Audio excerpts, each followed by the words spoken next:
Iñaki Guridi. Lan eskaintza publikoetan euskara eskatzeagatik epaitegietatik etorri diren sententziek larrituta, euskal enplegu publikoaren legea aldatzeko tramitazioa irekita dago Eusko Legebiltzarrean. Eusko Alderdi Jeltzaleak eta EH Bilduk aurkeztutako lege proposamen bana daude erreformarako maigainean. Eta gaur eguerdiko 12etan amaituko da, hainbat luzapenen ondoren, horiei zuzenketak aurkezteko epea. Eusko Alderdi Jeltzalearen zuzenketa jada erregistratua dago, Eusko Alderdi Jeltzalearen erreforma proposamenak planteatzen du tokian administrazio bakoitzak izan dezala eskumena eremuko egoera soziolinguistikoaren arabera lan eskaintza publikoetan euskara zenbat plazatan exigitu zehazteko, orain euren proposamenari berari jarri dioten zuzenketan, proposatu dutena da orokortzea lan eskaintza publikoetan derrigortasun geroratuaren figura. Markel Olano legebiltzarkide eta euskara arloko burrukide denak eman du negoziazioaren berri. Lortu nahi dugu, hemendik aurrera ez epaitegietan eta ez espazio publikoan inork ez dezala esan, deialdietan diskriminatzen ditugula, administrazioa diskriminatzen dituela, profil hori ez daukaten persona guztiak. Eta horrek ez du esan nahi atzera egiten dugunik eskakizunetan eta euskalduntze prozesuan. Alegia, posible litzatekela euskara jakin gabe edo euskara maila jakin bat akreditatu gabe lanpostu publiko hori lortzea, baina gero derrigortasuna legokela, konpromiso baldegokela, euskara maila jakin bat akreditatzeko epe jakin batean. EH Bilduk lege proposamenaren oinarriari eusten dio. Euskara eta gaztelania bi hizkuntzak izango dira administrazio publikoan sartzeko derrigorrez jakin beharrekoak. Baina, akordioa errazte aldera, progresibotasun indize bat planteatzen da. Nola kalkulatzen da? Herri edo administrazio eremu bakoitzeko euskaldunen eta euskaldun hartzaileen kopurua aintzat hartuta, formula matematiko bat, eta indize horrek euskara eskatzetik lehen kolpean gehienez salbuetsi daitezkeen plazak zehaztuko lituzke. Salbuespena dira, 70% gora euskalduna den herrietan, horietan ezingo da indizea ezarri. Bi hizkuntzak eskatuko dira hasieratik.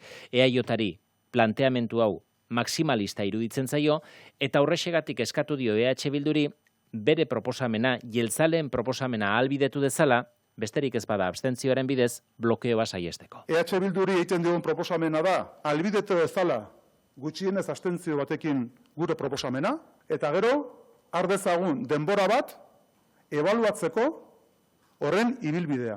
Beraz guk, une honetan, EH Bilduri egiten dioguna da, eskara bat.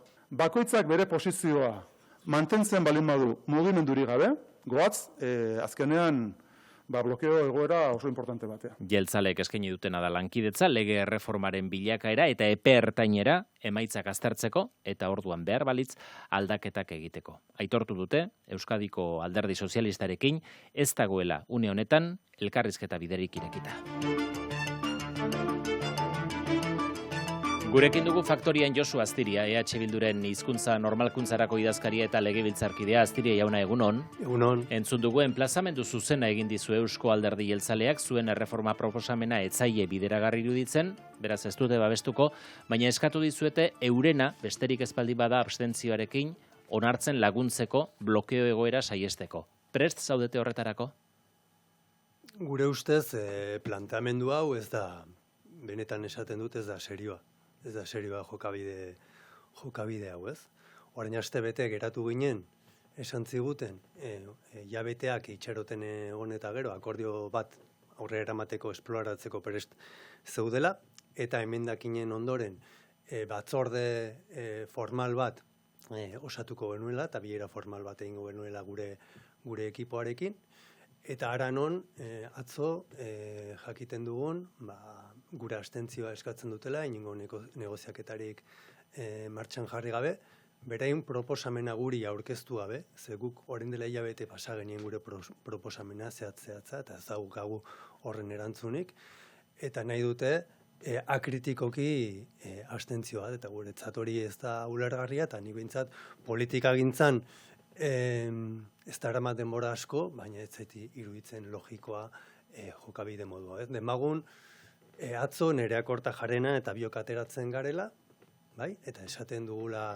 PNV-ren proposamena minimalista da, eta abstenitu zaitezte. Ez litzake Elitzake oso logiko, ez da, horrela jokatzeko modua, ez? Beraz, ulertzen dugu, azken egun hauetan, ez dela hartu emanik izan dokumentu zehatzen gainean. Zuek diozunagatik zuen proposamena lehenagotik aurkeztu zenieten, euren zuzenketen berri, atzo legebiltzarrean erregistratu aurretik ez duzue izan.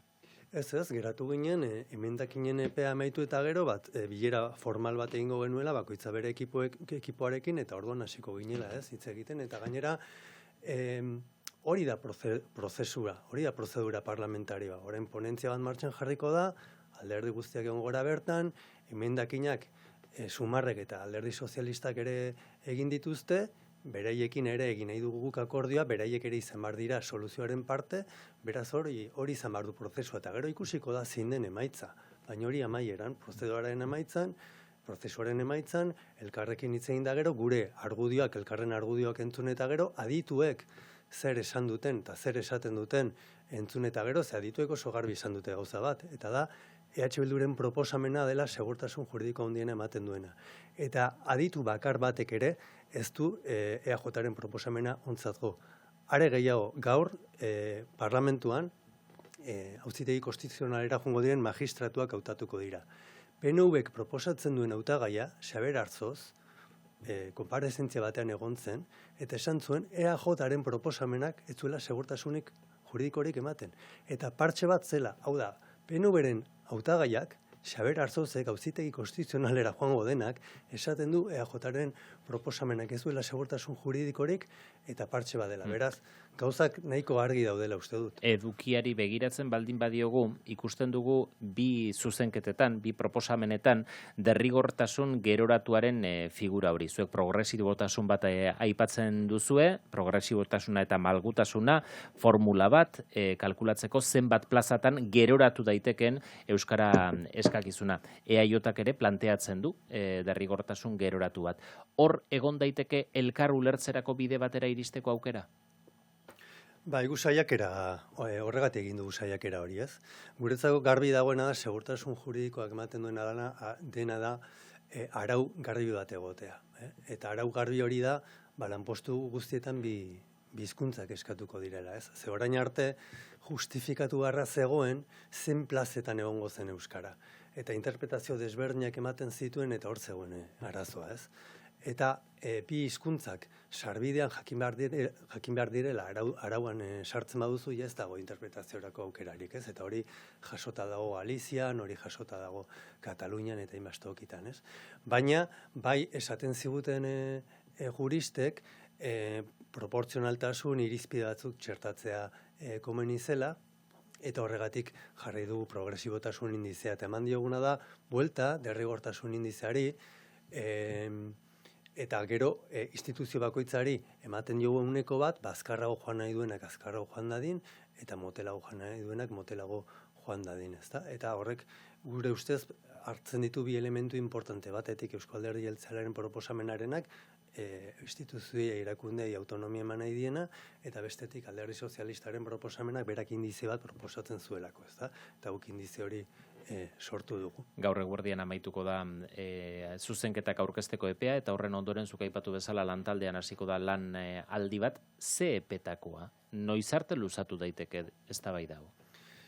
Bueno, nik uste dut eztabaida lasaitasunez hartu behar dugula, patxada hartu behar dugula, gauzak ondo egin behar direla, eta ponentzia luzatu daiteke nahi dugun guztia, bai? Ezin dugu luzatu bat eternum, instituzioak beren beharrak eta urgentziak dauzkatelako, baina gauzak ondo egin behar dira, eta guk uste dugu, datozen hilabetetan lasaitasunez hartu behar ditugula, proposamenak ondo aztertu eta gauzak ondo egin behar diren bezala. Diozu, EAJak atzo egin zuena etzaizuela serioa iruditzen, nola nahi ere, benetan akordiorako aukera badagoela uste duzu, eta akordiorik ez badago blokeo egoera hau eutxigarria izan daiteke? Nik uste dut badagoela akordiorako aukera.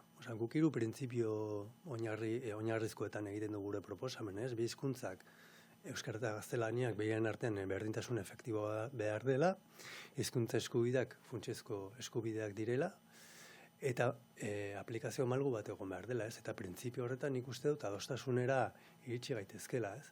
Eta blokeo egoeraren erantzulea ezin da izan alderdi bat bakarrik. Ezin zaiona da besteari leporatu blokeo egoera, baina besteak ez mugitu, ez? Entzun dudan bezala, ez? Alderdi sozialistaren gandik, espero duzue jarrera aldaketaren bat gauzak zertan dauden ikusita, eta gai honetan ere EAJarekin ze aurrez aurrekoa daukan ikusita? Bueno, alderdi sozialistak ere badauka ondela hilabete gure proposamena, eta bueno, ikusiko dugu ponentzian ze jarrera daukaten, eta gu behintzat beraiekin hitz egiteko prest eta sumarrekin ere bai. Aste honetan okerrezpa gaude, EAE Komisiones Obrerasekin izan duzue hartu emana, eta Komisiones Obreras izan da lan eskaintza publiko askoren aurkako elegiteak jarri dituena. Aurkeztu diezue zuen proposamena, ze iritzi adierazi dizuete horren inguruan? Bueno, gauza positibo batzuk ikusi dituzte. Ni nintzen bileran egon, Peio Txandianok komentatu didana, progresibotasun indizearen elementu batzuk interesgarriak ikusten zituzten.